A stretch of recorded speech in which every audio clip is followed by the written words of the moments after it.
प्रजनन क्षमता में कमी होना किसी की गलती नहीं होती। यह एक रोग है जो किसी को भी हो सकता है।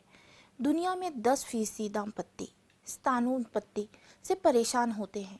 हालांकि पुरुषों में प्रजनन क्षमता में कमी होने के कई संभावित कारण हो सकते हैं और अधिकतर मामलों में सटीक निदान संभव नहीं है।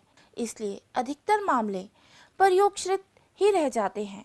इसलिए कोई आश्चर्य नहीं कि पुरुष बांझपन के उपचार का मुख्य आधार अब भी सहायता प्रजनन और विशेष रूप से शुक्राणु इंजेक्शन की तकनीक ही है। जवानी के बाद कंठमाला कनपेड़ होने से अंडकोशों में शुक्राणु उत्पन्न करने वाली कोशिकाओं पर विपरीत असर पड़ता है। कुछ पुरुषों को इस रोग से स्वास्थ्य रूप से बांझपन का सामना करना पड़ता है। वेरिकोसेल, जब अंडकोशों में रक्त ले जाने वाली रक्त वाहिनी में सूजन आ जाती है, इससे अंडकोशों में पर्याप्त मात्रा में रक्त प्रवाह नहीं हो पाता। हालांकि वेरिकोस का निदान संभव है, लेकिन हर बार वेरिकोसेल के इलाज के बाद भी स्पर्म की क्वालिटी में सुधार आने की संभावना नहीं होती।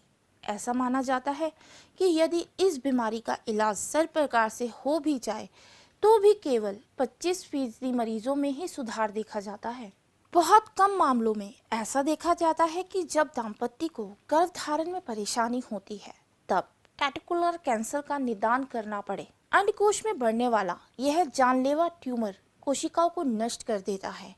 यदि समय रहते इसकी पहचान ना की जाए तो यह शरीर के अन्य भागों को भी प्रभावित कर सकता है। डायबिटीज, कई शोध इस बात की पुष्टि कर चुके हैं कि डायबिटीज शुक्राणु के स्तर को नुकसान पहुंचाता है। इससे शुक्राणु के चाल और गुणवत्ता पर नकारात्मक असर पड़ता है। सर्जरी अथवा चोट, अंडकोशों पर गंभीर चोट भी शुक्राणु के स्तर को नुकसान पहुंचा सकती है। कई बार यह परिस्थिति पुरुष बांझपन पर तक पहुंच सकती है। इसके साथ ही अंडकोश की सर्जरी अथवा हार्निया का ऑपरेशन भी पुरुष में वीर्य उत्पन्न की क्षमता को नुकसान पहुंचाता है। कभी कभार संभोग के दौरान संकलित हुए पुरुष वीर्य में शुक्राणु नहीं होते। हालांकि ऐसा बहुत कम मामलों में होता है।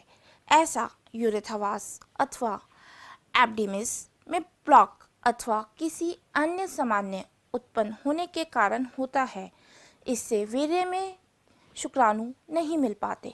अधिक देर तक गर्म तापमान में रहना शुक्राणुओं के उत्पादन पर गर्मी का बहुत बुरा असर पड़ता है। विशेष तौर पर भट्टी और बॉयलर में काम करने वाले मजदूरों पर इनका काफ़ी बुरा असर पड़ता है।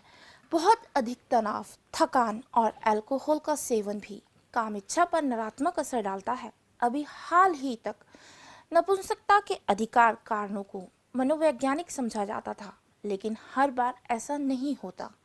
नई दवाओं से तनाव आदि को दूर किया जा सकता है और इनसे नपुंसकता को भी काबू किया जा सकता है।